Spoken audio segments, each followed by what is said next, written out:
Good evening, everyone. Good evening and welcome to GSVlabs.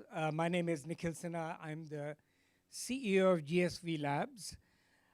Welcome to the West Coast Finals of the Entrepreneurship World Cup being organized by the MISC Foundation, the Global Entrepreneurship Network, and GSVlabs. The MISC Global Forum, which is the prime organizer of the Entrepreneurship World Cup, is the flagship international platform of Saudi Arabia's MISC Foundation, a non-profit philanthropic foundation focused on discovering, developing, and empowering Saudi young people to become active participants in the global knowledge economy. Launched in 2016, the MISC Global Forum takes MISC's mission onto the world stage, helping young people to realize their potential in the economy of the future and to become active global citizens. Through international events, partnerships, and initiatives, the MISC Global Forum brings together emerging and established leaders, innovators, and creators to explore, experience, and experiment with ways to meet the challenge of change. One of the major initiatives of the forum is the Entrepreneurship World Cup. Organized in partnership with the Global Entrepreneurship Network and with GSVlabs here in the US and in Canada, the Entrepreneurship World Cup is more than just a pitch competition. It has over 100,000 entrants from all over the world competing in 100 countries for the opportunity to come and present their ideas at the Entrepreneurship World Cup Finals in Riyadh in November. The Cup is designed not just to be a pitch competition, but to be a total experience, to be able to provide all of the participants the resources they require and need to establish successful companies, including mentorship, training, advice, and of course, over $5 million in prize money. This evening, we're here to the regional finals of the US, which is divided into two sections. First, the West Coast Finals, which you have today, and then on Thursday, we'll have the East Coast Finals and the Canadian Finals in Boston.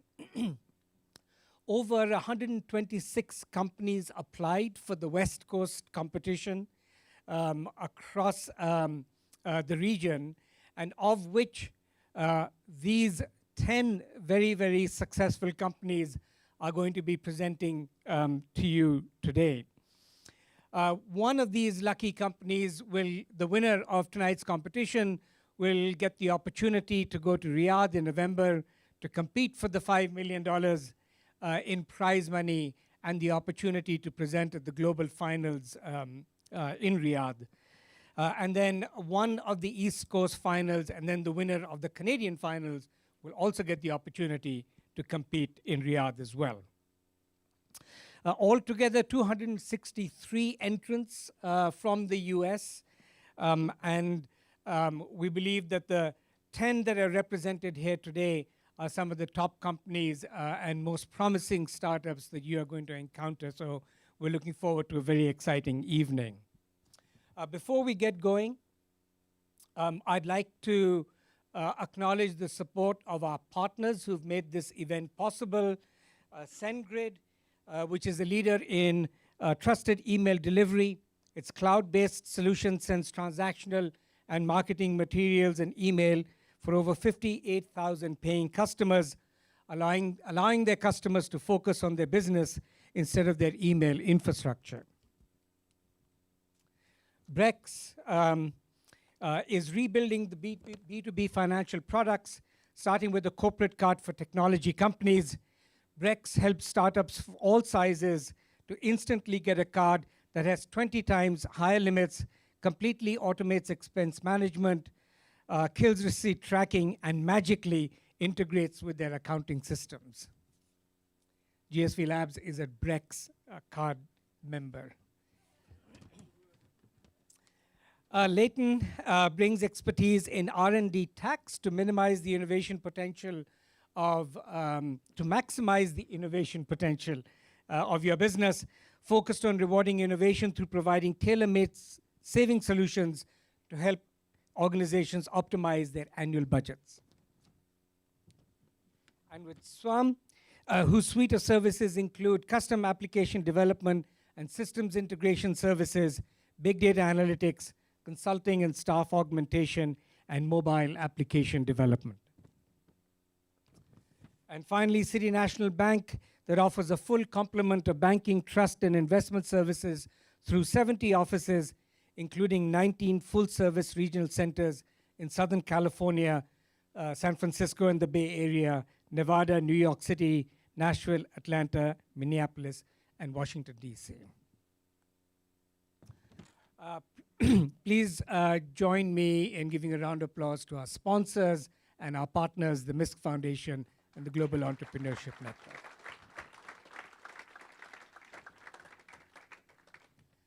So we're going to do this very quickly. We're going to have the startups come in up and present, and I'm going to hand over the mic to GSVlabs Chief Innovation Officer, Alec Wright, who's going to take us through the rest of the program. Alec?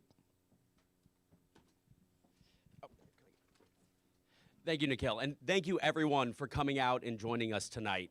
As Nikhil said, it's been a whirlwind of a couple months for us as the national organizer of the US and Canada, and it's been an incredible opportunity to go and engage, converse, build the networks that we love to build at GSVlabs with emerging technology companies across the US, across Canada, and it's been a really exciting kind of opportunity for us. The result of that is the 10 companies that you see up here today. And so each one of these companies is going to be getting an opportunity to pitch, share their vision of what they're building and how they're changing the world. We have an amazing group of judges here who are going to be evaluating them. I will save you running through their entire pedigree because we don't have enough time, but we've got Jim McLean, who's the managing director of Silicon Valley Data Capital, Sophie Liao with Oyster Ventures, Tom Willerer, a partner at Venrock, and then the person I have to impress every now and then, Nikhil Sinha, our CEO here at GSVlabs. And they will be listening to these companies and ultimately judging them using the same framework and evaluation criteria that thousands of companies across the globe are using. And so it's an incredible kind of apples to apples comparison of startups emerging all over the world. And fortunately, there's a lot on the line. As Nikhil mentioned, the winning company from both the West, the East, and Canada will get an all expenses paid trip to Riyadh to compete in the global finals for over $5 million. And the first place winner here will get a non-dilutive cash prize of $25,000 from GSVlabs. The second place, $10,000. And all of the companies that are participating tonight are getting year-long memberships on the GSV Passport platform, thanks to our partner at SVAM, as well as year-long memberships to the GSVlabs and GSVlabs Boston Innovation Center. So we're just really excited to bring this group together. Without further ado, it's my pleasure to introduce the first startup from the pitch competition, Edmund Zagorin, CEO of BitOps.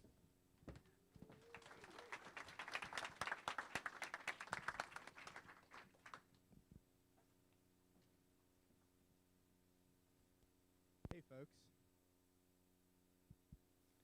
Hey, can everyone hear me? Great. We're BitOps. We're vendor negotiation AI. Since 2017, we have optimized over 100 million in enterprise transactions, averaging over 16% in savings. Our founding team is award-winning domain experts in AI procurement, and we have enthusiastic Fortune 100 reference customers. Our customers include well-known global brands, as well as some of the largest manufacturing supply chains in human history. But let's take a step back. Raise your hand if you have ever participated in a procurement process. Okay, keep them up if you've ever enjoyed participating in a procurement process. It totally sucks. There's a ton of paperwork. There's a lot of meetings and time that you have to go through. And above all, uncertainty and lack of clarity that you have to price in to managing the relationship with your buyer. And that's just on the vendor side. Deloitte's CPO survey has shown that this leads to 22% in wasted spend for enterprise supply chain relationships, which is just a shocking quantity of money. Now, businesses are set to spend over $10.6 trillion by doing what exactly? Asking vendors to guess the most desirable price. This is how businesses buy things in 2019. Incredible. And the reason why this matters is something really deep in human perception, and it's about anchoring. So our human perception relies on contextual anchors to make judgments. Now, many of you have already probably figured out that these two lines are actually the same size, but the circles around them create context that causes us to perceive the lower line as longer. Now, this is actually the same way that business negotiations work. And 40 years of research into supply chain negotiations from the Harvard Negotiation Project has shown that anchoring is a proven lever for business deals. And that is exactly what BidOps does for the first time, is we allow buyers to name their price for every line item for every vendor in their supply chain. BidOps AI method is based on cutting-edge operational research, applying machine learning to historical pricing data. And when BASF first used this method, they were able to save $590,000 on a $6.3 million screws contract. And these are products and services that companies around the world are buying every day. We have the largest and fastest growing data set of these intelligent anchor prices. And just like Google and Facebook and Amazon have shown, reinforcement learning is the strategy that wins markets. And this, we believe, is a winner-take-all market. When BidOps AI puts anchor data to work, we've seen that customers save. Across hundreds of transactions, we see the savings rate go way, way up as the AI stress tests vendors' price sensitivity and tolerance for discounts. Only BidOps automates this intelligent anchor pricing, the methodology by which a buyer can begin a negotiation by setting the context and price. And this is important because today, what every company in the world is trying to do is how to make better decisions in acquiring assets. Company management teams are beginning to behave more like private equity teams, where they set expectations, metrics, and govern by objectives and key results. The only way to do that is to understand the value creation opportunity.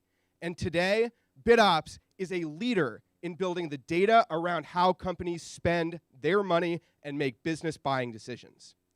So if any of this is interesting to you, and you want to go after a big market with a great team, please come talk to me.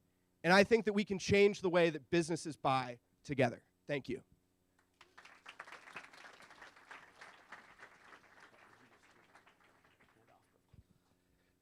Thank you, Edmund. And if we can ever find anyone who's more excited about procurement, I will be blown away. For our next presenter, it's my pleasure to welcome Mike, the CEO of Coromet, to the stage. All right, well, thank you very much for the opportunity to pitch here, and thanks everyone who made it out here.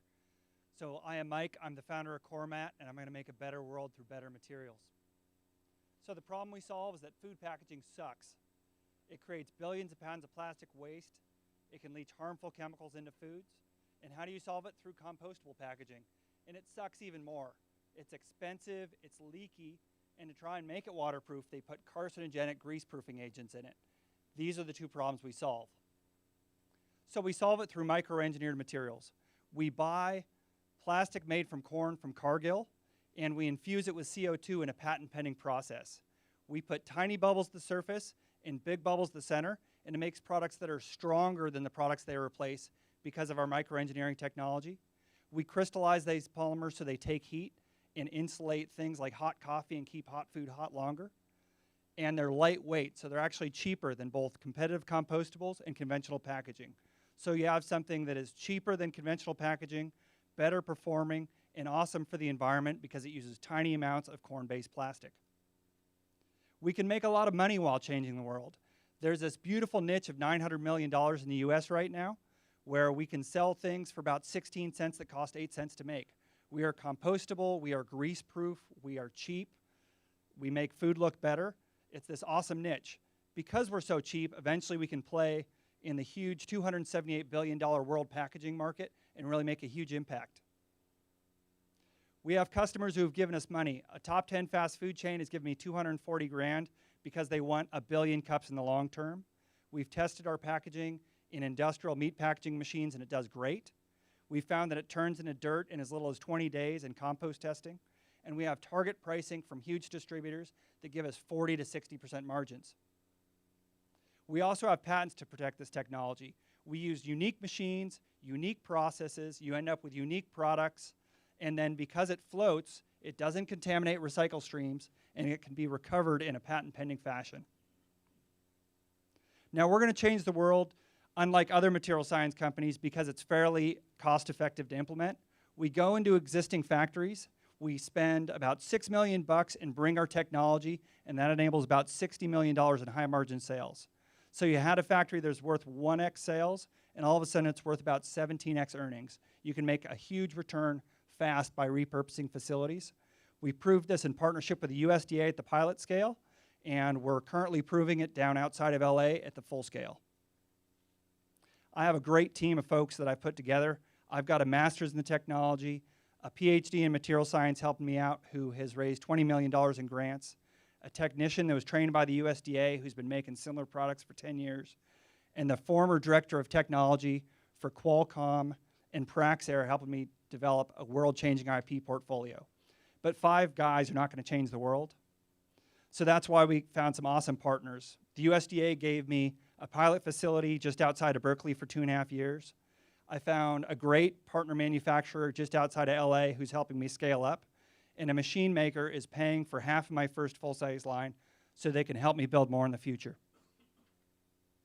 We've gotten a lot of money in grants so far. We've raised about $2 million in grants, or we've raised $5 million in grants, spent about 2 of it, and we've identified huge opportunities for $250 million loan guarantees for expanding nationwide. So if we win, we will hit $1 million a month in sales next year. We will partner around the world to get rid of billions of pounds of nasty plastic, and we'll fight climate change by getting more organics out of landfill. So please help us enable our profitable vision to change the world. Better packaging, it all gets sorted, turned into compost. We make our materials from waste, and it gets converted back into our materials in local factories. Thank you very much.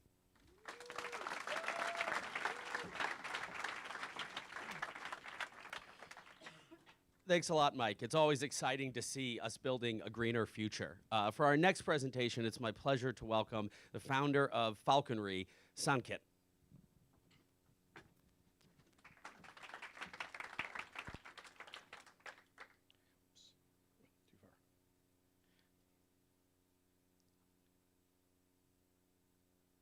Good evening. So what Falconry does is we help the largest companies in the world make their operations predictive. And what we mean by that is their ability to actually predict when they're going to have downtime issues, when they're going to have quality issues, when they're going to have safety issues. And in the process of doing that, we help them do that without them having to have any type of data scientist whatsoever. We provide a prepackaged machine learning product. It's a software product that can be used directly by their own engineers. And in the process, we actually make their engineers scale champions in their companies. If you look at the predictive operations market, here's a chart by McKinsey. You can see essentially what is the type of economic value that is currently being created and is expected to be created by 2025.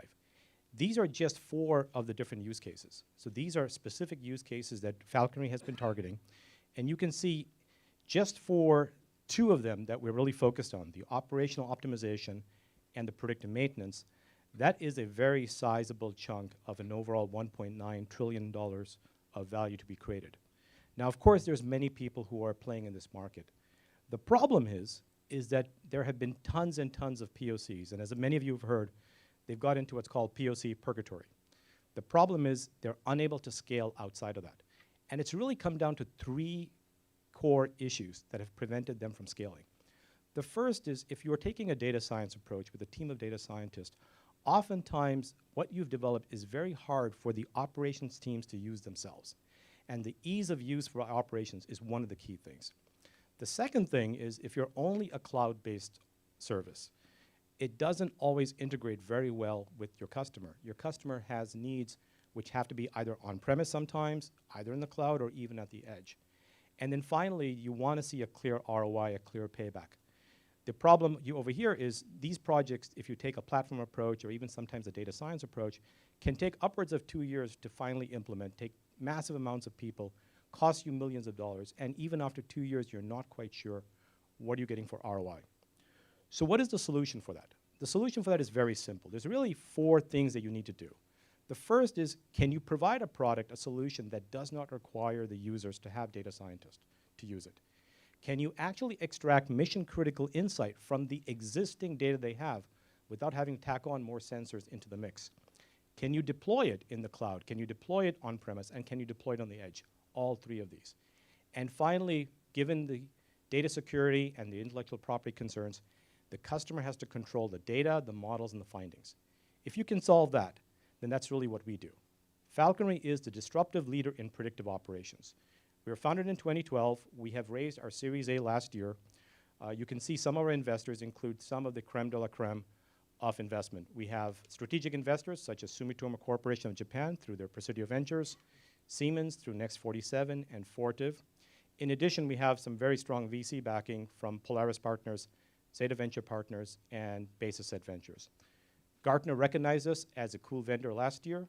This year, CB Insights named us as an AI 100 company. In fact, we're only one of 5 that they named in the industrial IoT space. So I have a really cool demo that I can show you when you come out to the tables out there, because I can show you exactly how Toyota has been implementing this in their manufacturing facilities. But here is a short way of understanding what exactly we're doing.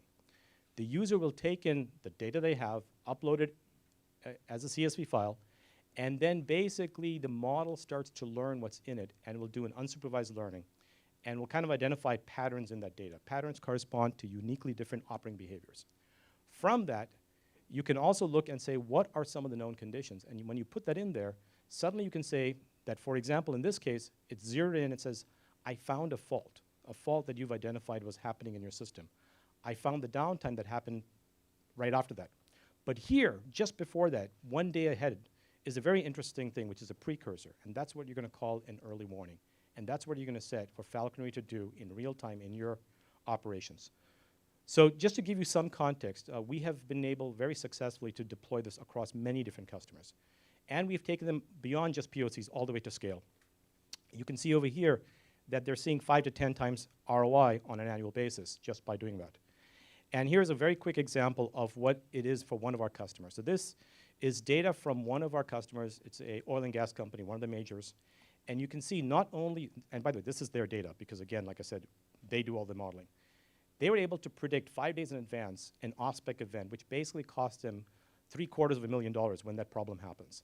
In addition, they're able to explain which signals caused that and able to root cause that whole problem there. So just to give you some context of who we are and where we are in terms of numbers, here are some of the numbers. We can definitely talk in more detail, but you can see we have been growing revenues pretty strongly. We have 20 customers. We're getting ready to raise a Series B in the springtime. And so look forward to having some conversations. Thank you.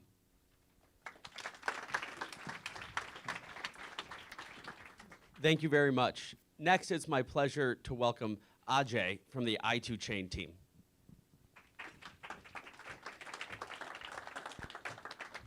Good evening. My name is Ajay Jotwani. I'm a co-founder and CEO of i2Chain. i2Chain is a University of California-backed startup with a singular mission to be able to protect the 2 most valuable assets of an enterprise, information and identity. Imagine your personal information being transacted by a mortgage banker with over a dozen entities and before underwriting your loan. Now, Bank of America has 30,000 mortgage bankers, and the only way Bank of America is able to secure your personal information with these 30,000 mortgage bankers is by way of loosely defined confidentiality agreements. Now, GDPR commissioner has very clearly mandated that enterprises have to be responsible for personal data or pay 4% of the revenue, 4% of the top line as penalty. Marriott, a week back, paid $250 million fine. Day before yesterday, Equifax settled a $700 million fine. The problem is 99% of the enterprises do not know how to securely share and transact information. I2Chain is a succinct, intuitive, state-of-the-art application that allows enterprises to securely share and transact identity information with integrity and with confidence. And we do it by leveraging 3 technology towers. Our first tower is advanced cryptography that allows enterprises to secure the identity information by a single click. Our second tower is adaptive rights management that allows granular permissioning, and we ensure that these permissions persist even if you were to save the information on your choice of domain, cloud, or USB device. And the third is state-of-the-art blockchain-based distributed ledger technology that allows immutable traceability, which means that if that Bank of America mortgage banker were fired or goes rogue, your information still remains secure. How beautiful is that? The proof of the pudding is we have signed up a $4.5 million ARR strategic partnership deal with a Forbes 100 digital company. And that not only gives us an opportunity to start creating pilots for this enterprise, but also gives us corridor access into some of their largest customers in financial and healthcare industry segments. In addition, we are kickstarting 2 additional pilots this month, one with a mortgage bank here on the West Coast, and the second with a healthcare enterprise. Having said that, we are not alone in this journey, but we differentiate ourselves in 2 specific vectors. One, we secure information, your information in your home, in direct contrast to everyone else in the industry saying, bring your information to my home and I'll secure it. So we are domain agnostic, we are storage agnostic. That makes us a deep engineering firm. And the second, and I'm going to use some jargon here, we talked about immutable traceability. Well, we are perhaps the only company that allows enterprises to harvest evidence quality forensics, period. That's absolutely unique. That can reduce the float in the markets by billions of dollars. And the best part is the team that is driving has more than 100 years of experience in cybersecurity. Prior to I2Chain, I was the Vice President of Strategy and Product Management at IBM. During my tenure, I had the good fortune of incubating digital workplace services and led it to deliver $1 billion of signings in under a year. We are experts in engineering, architecture, cybersecurity, and technology. We are at this point of time seeking $1.8 million to attain $1 million of ARR in 9 months. And having said that, a few investors have invested over $1 million into us at this point of time. Thank you.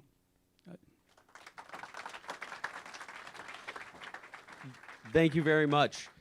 Next, it's my pleasure to welcome Ash, the CEO of Conoco.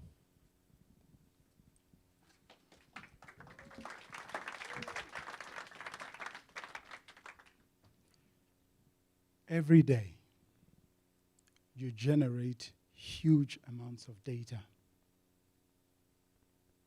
You generate data that tells us a lot of information about your state of health. How happy you are. If you have lung cancer, for instance. Also, you interact with a massive amount of data every day. In the food that you eat, and also in the air that you breathe. This data you interact with, it's everywhere. Right now, you are ingesting large amounts of data. The reason why I'm belaboring this point is because you're wondering, you're talking about my mobile phone, right? I am not. I am talking about volatile organic compounds. In this room right now,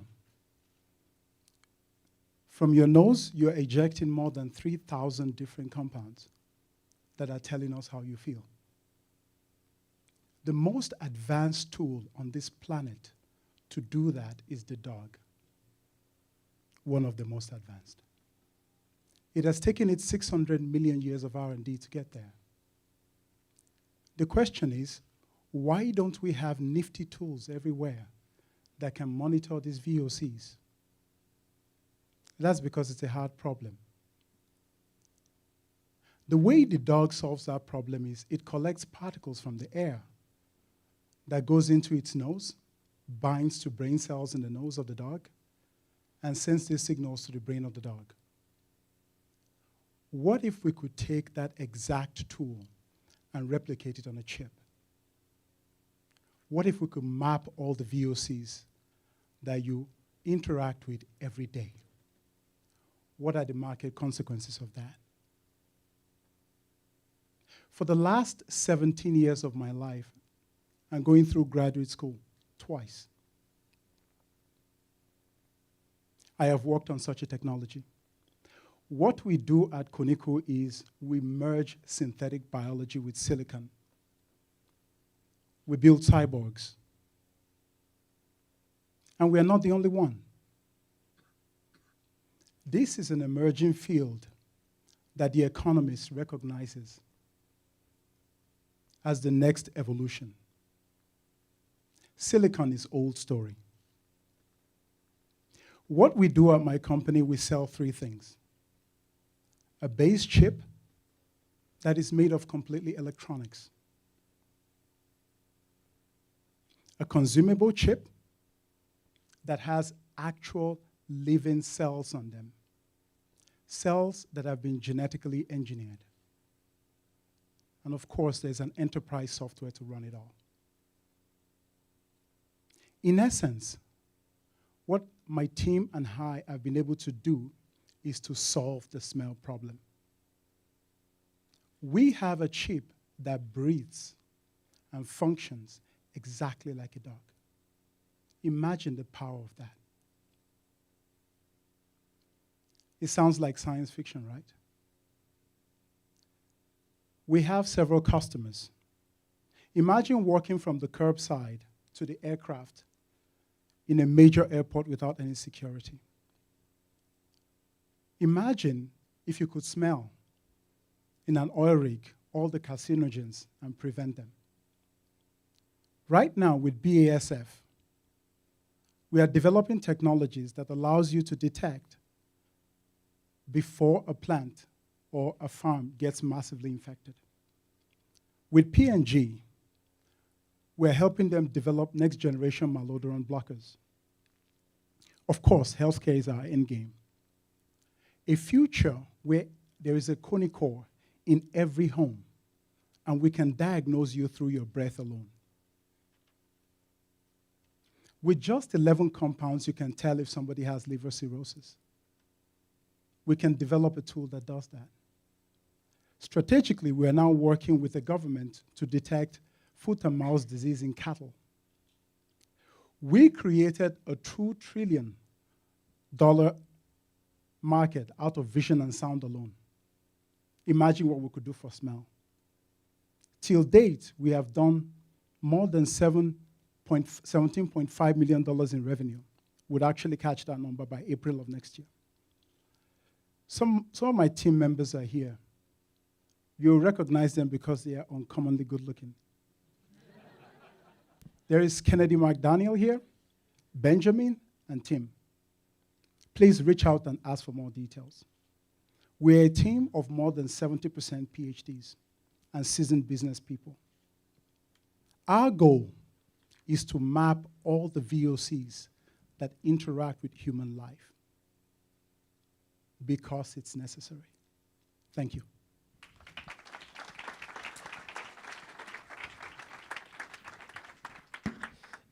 Thank you very much. Next, it's my pleasure to welcome Siva from SecureStream to the stage. Good afternoon, everybody. How do I compete with cyborgs? I'm Siva Anand Malayan. I'm the CEO and co-founder of SecureStream Technologies. Everybody knows about IoT, the Internet of Things, and over 20 billion devices are going to be deployed over the coming years with $3 trillion of transactions going through. But security and the risk is real. Over 70% of these devices are going to cause greater vulnerabilities to business and people. And remediation of these devices costs a company between $250,000 and $4 million per incident. Well, what about my security system, you ask? Well, guess what? It doesn't work. It can't tell the difference whether you send a tweet out on your phone or that camera over there is sending a tweet out. It's simply broken. That's not the end of it. Security is just the first part of the challenge. In fact, now we really have to look for IoT devices for privacy and compliance. These monitors all have Ethernet connections, which means they can connect to the network. Do you know if they're capturing your voice and sending it back somewhere? Hard to tell, unless you have a device and a system that can tell you that. And with the coming privacy regulations, starting with GDPR in the EU, California will have theirs in 2020, now it's going to be even more challenging for industrial and medical and other areas to ensure that not only do their computers, but their IoT devices comply. We've developed what we call the IoT safety net. The IoT safety net leverages machine learning and AI to understand how these devices behave and ensure that they behave properly, much like you do with your kids or your family. We crowdsource the information so we don't have to learn it every time. And we've developed a three-pronged model that allows us to do this successfully. It starts with knowing what's on your network, figuring out the difference between these devices, identifying them, down to the make and the model, being able to distill that data on the customer premises so that their data never leaves. It's theirs. We process that centrally through our cloud-based services so that we can share information so we know when a certain medical device is being used and it's the same kind of device. We don't have to learn it again. We can crowdsource that. And then we provide a rich set of actions, not just telling you, hey, something's wrong, but also allowing that to tie into your existing security systems for enforcement. So a very powerful triumvirate of capabilities lets us leverage the power of technology to actually simply and easily detect these problems. The security market is large and growing. And the thing to notice about the market here is that of that $114 billion in the security market, over 50% of it is actually professional services. People required to actually operate this equipment. And it's worse when you look at the IoT side of it. It's about 63%, which means that security is not getting easier. It's requiring more people, more expertise. And the challenge here is to make that easier. And that's our goal with SecureStream's IoT Safety Net. We believe that by simplifying this problem, we can actually make this a powerful solution, targeting about $380 million, moving to $1.5 billion of revenue. Competitively, we distance ourselves from the legacy providers and also some of the new folks in the area by starting out with the mid-market. We expand geographically from there, going to other geographies, and then by integrating with security solutions overall, we can move to larger enterprises. But the real end goal is to be able to move both to smaller as well as to larger types of enterprises as IoT moves outside of the enterprise boundaries through mobile and 5G. We've got a powerful financial model where we can generate profit within 2 years with a great LTV to CAC ratio. With over 75 years of experience in the founding team in mobile, enterprise, and security, we believe we've got a great team to address this pressing challenge here today. We've got great feedback from our customers, and we're hoping that with winnings today, we can start to commercialize our technology. Thank you very much.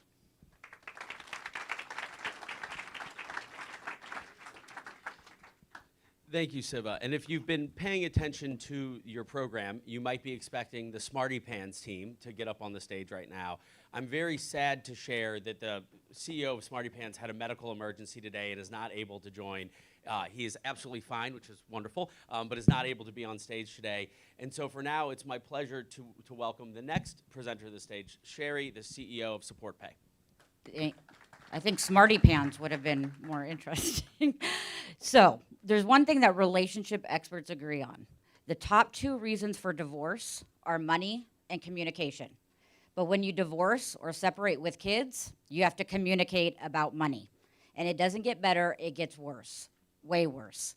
As a child of a divorce, my parents had a horrific divorce. And so several years ago, when I faced my own divorce, I swore our divorce would be amicable. It was. In fact, I did the divorce myself. It cost us $350, and I thought everything was going to be great and wonderful. But what I quickly realized was child support is incredibly complex. Raising kids is hard enough. Raising kids and trying to get the financial support they deserve is incredibly difficult.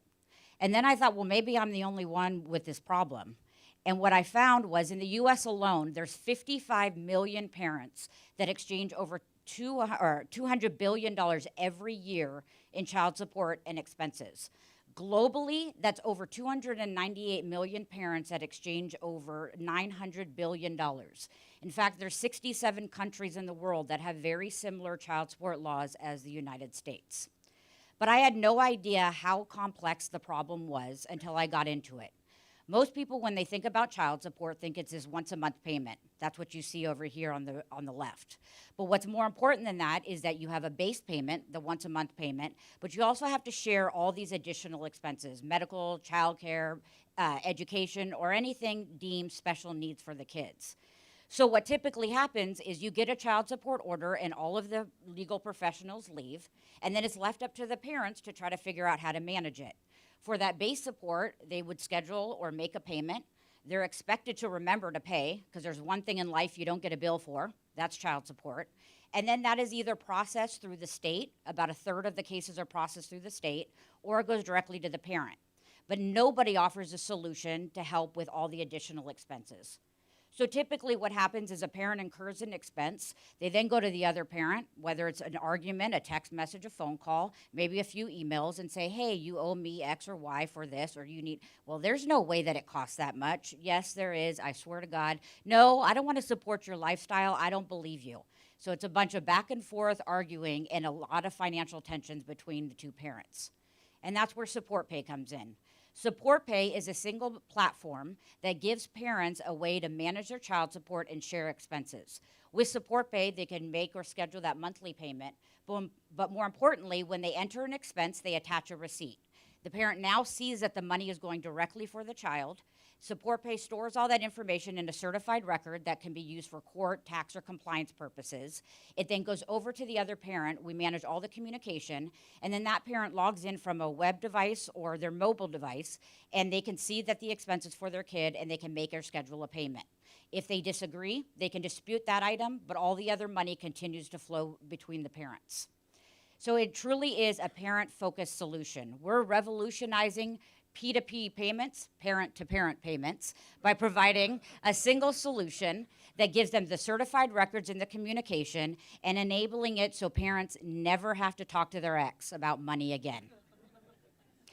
Currently, we make money direct through parents. It's a monthly annual subscription as well as transaction fees. We also make money by partnering with family law professionals as well as partnering with counties and states to offer Support Pay to all of their citizens who don't have a solution for their child support. We have managed over $55 million in child support and expenses. We have over 23,000 parents on our platform, and over 1,200 of them are paid users. But more importantly, our average transaction size is about $842 a month. So I would ask you to help me and join in helping children get the financial support they deserve so that parents can focus on what matters most, raising happy, healthy children. Thank you.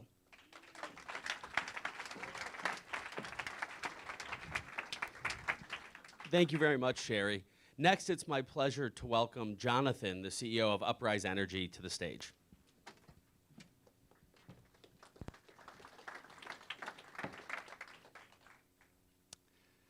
Nearly everything that we experience in our daily lives is made possible through electricity. But the reality is that there are billions of people around the world that suffer without access to this fundamental resource. The problem is the power grid. It doesn't extend to all parts of the globe. And it never will because it's so expensive to install. And for those that live and work at the grid's edge and beyond, well, the vast majority rely on diesel generators, which, beyond their environmental consequence, they're quite expensive to run, meaning this massive market is desperate for a low-cost, clean energy solution that's not tethered by the power grid or reliant on a fossil fuel. And that's exactly what the Uprise mobile power station is. The entire unit fits in a standard 20-foot container, and when it arrives on site, the full wind turbine can be set up in just 1 hour's time by one person without any site improvements. But arguably more important than the machine's portability is its performance, and especially in the lower wind speed conditions that are commonly found where people live and work. And this is the real heart of our technology, where we have a handful of proprietary features, like the one that I'm the most proud of. We call it Dancing with the Wind. And what that does is it effectively captures the exponential power that is available in wind gusts. And so what this results in is a machine that can power up to 20 US homes, a village of 150 or so people, or a good-sized job site. In addition, the machine is fully connected, providing communications both to and from the machine, real-time data analytics, and a suite of IoT features that not only dramatically improve and increase the capabilities of the machine, but also generate recurring revenue.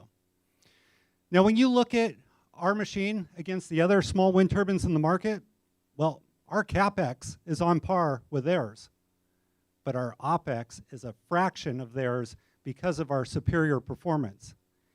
And it takes over 2 years to set up their machine, where we set up in just 1 hour's time. With this attractive cost per kilowatt hour, we're going to be the preferred generator in both hybrid and standalone configurations. But this might be the most important slide of them all. When you use an Uprise mobile power station instead of a diesel generator, you're going to save roughly 1 million pounds of CO2 emissions and $1 million in fuel costs over a 20-year period. Now, these are just a few of the markets that our machine is uniquely targeted for. We've built a prototype. That design evolved into our MVP, and this is the model that we are actively commercializing at our factory in San Diego as we speak. This level of development has allowed us to gain significant traction all around the world, taking us to a full production backlog. And the technology is scalable, so we are going to have additional market models coming to market in due time. Now, this is not our first foray into wind industry. In fact, at our last business, where we built a handful of energy-efficient products, like the #1 performing wind turbine blade ever built. And from our history, we've assembled an all-star cast of employees that are going to build this game-changing product. So, in summary, what we have the makings of a billion-dollar business that is going to improve health and wealth while saving the planet. Thank you. Thank you very much, Jonathan. And finally, last but not least, it's my pleasure to welcome Emna, the CEO of Veemly, to the stage. Hi, everyone. Thank you. Just want to make sure I'm the only one who's not going to figure out how this clicker works. Okay. So, good news. I'm the last one. So, hopefully that's good news. So, I'm Emna, and CEO and co-founder of Veemly. We are reinventing the future of productivity collaboration by augmenting people. Now, let me ask you this.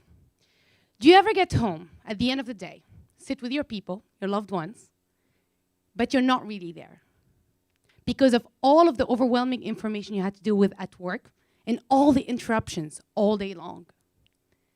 Now, what if I told you that you could leave work at work and be truly present at home while getting everything done? This is what we do at Veemly. By streamlining the craziness of all of your work communication into one smart, simple platform where we point you to priorities and make you accomplished. Now, before I share how we do that, I want to tell you a little story about the evolution of communication.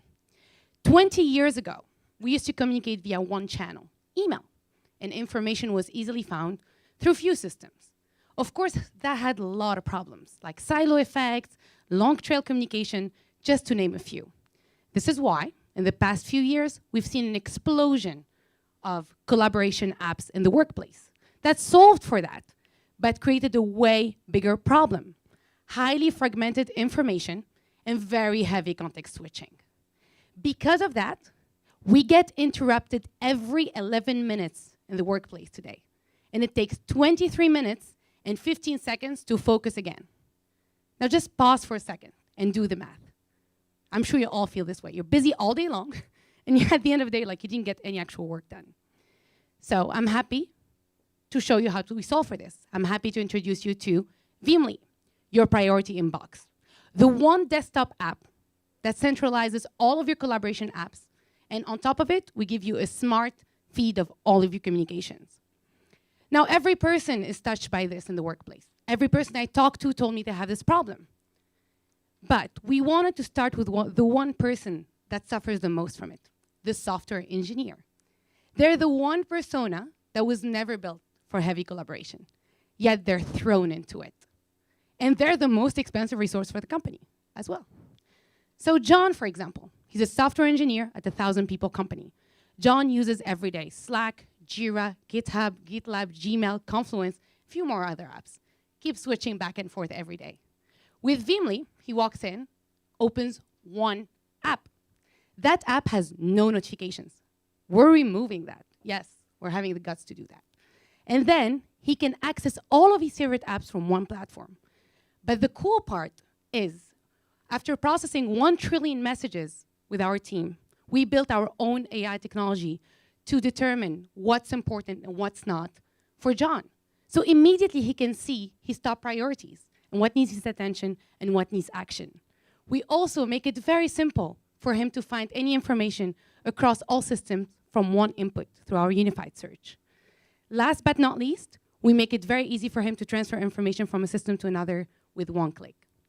On top of that, we give him metrics. We measure this, and we show him how well he's using his time to get that feeling, I got something done today.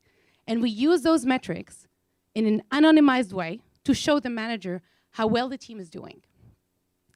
The market opportunity is huge. The unified communication market alone is supposed to hit $28 billion by 2021 at a 10.6% growth year over year. Our competition today is mainly Microsoft. Microsoft tracks only their own apps. We track Microsoft apps and every other app in the market. So we get to our customers through a hybrid strategy. We go to the head of IT and operations. We sell them very affordable pilots that cost between $1,000 and $5,000. And then we engage the engineers in a collaborative way. So we're not changing the way they work. We're just leaving them in their favorite apps and optimizing that. Our private beta testers so far told us that with Veemly, they're almost twice as productive. The type of companies we work with are companies that look like Palantir. A 2,000-people company, $750 million in revenue, and our LOI contract is for 700 users. Jim Sider is the head of IT and operations at Palantir, said an amazing thing. Veemly is about removing decision fatigue. It is real. We are the perfect team to build this. My CTO and I know each other for a few years. Ramsey, he built scalable enterprise software for the past 12 years across North America. And I have heavy experience in change management and process optimization. It doesn't also hurt that we are surrounded by a very strong board of advisors from HubSpot, Google Ventures, and Columbia University. And we have an amazing team of engineers and content marketers working with us. We built all of this with no institutional funding. We got our first customers the same way. So now you know what we're building. You know who we are and why we're building it. So I'm asking you to join us to build the next norm for the future of collaboration productivity. Thank you.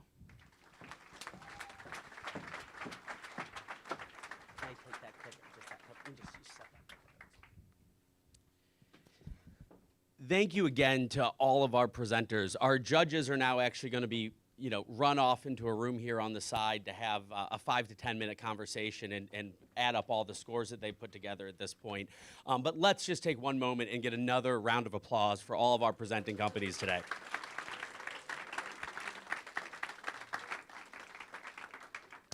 And as we're finalizing deliberation and, in about 10 minutes or so, we'll be announcing our first and second place winner. One thing that we noticed is, as we got into this so quickly, we didn't actually give any context on GSVlabs and why you all are here and what it is that we do with the entrepreneurs and programs like this, as well as those kind of around the globe. I'll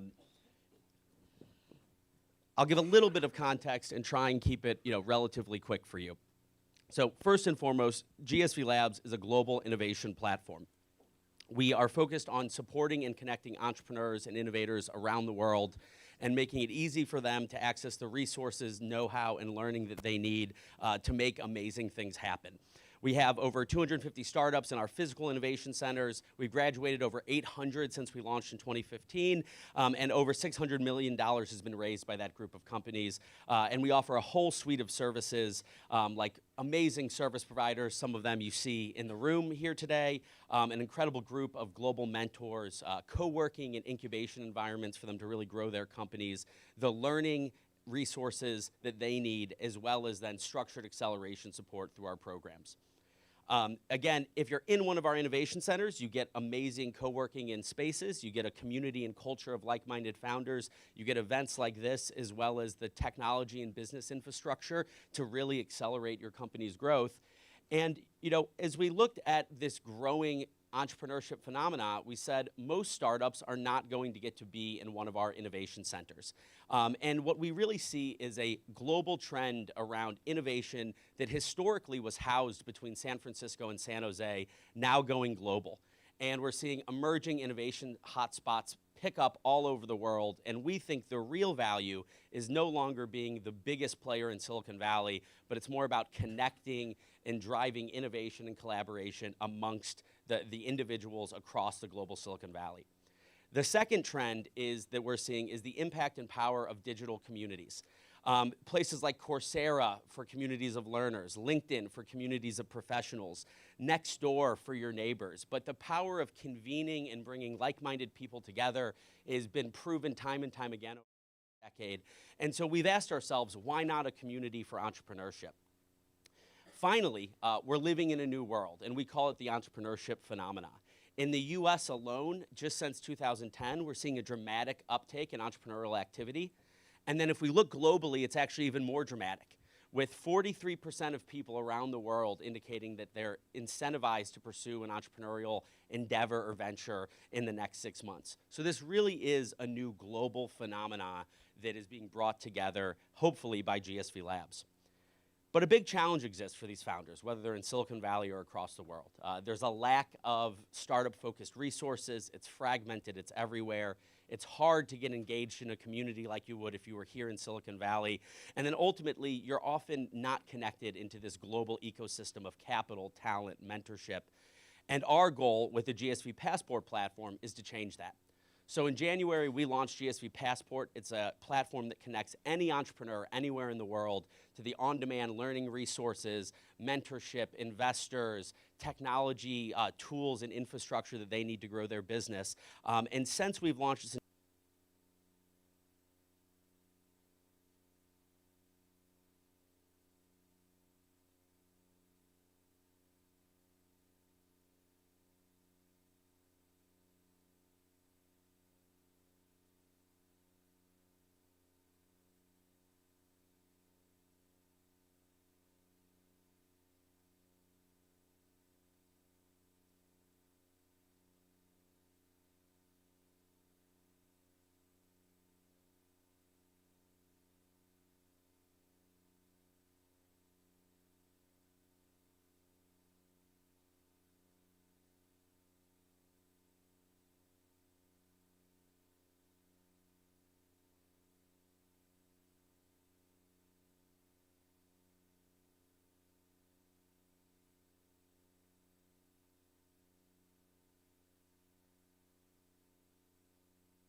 we're going to try and pull people together because really excited to say we're about to announce the winners of the pitch competition.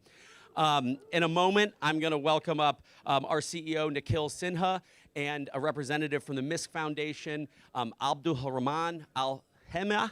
Oh, that was bad, bud. But we're really excited to share these winning companies and, you know, both the prizes as well as the opportunity to compete in a global competition in Riyadh in a couple months. We're going to ask the winning teams if you get called as a first or second place team, please come up onto the stage. We're going to take a quick photo, you know, go through that process, and then we'll sync up with everyone afterwards. But again, thank you to everyone for coming out tonight. Thank you for supporting these teams, and we're all really excited to see where they go. But with that, it's my pleasure to welcome Nikhil and Abdul Rahman.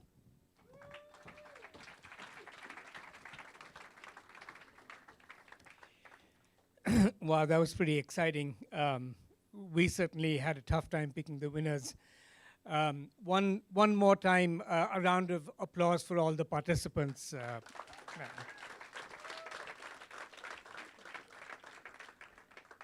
So I'm very pleased to announce the runner-up in today's pitch competition is Kurmat Better Materials.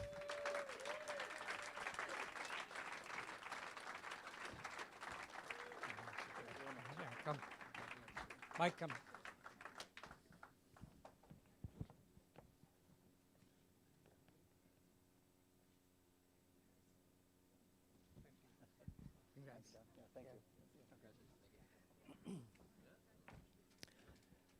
And the winner of the West Coast Finals for the Entrepreneurship World Cup is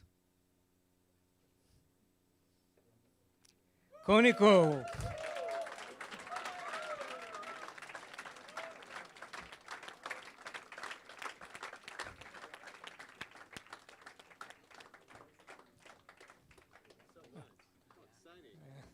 Congratulations. Congratulations. Come on over here, guys. Congratulations.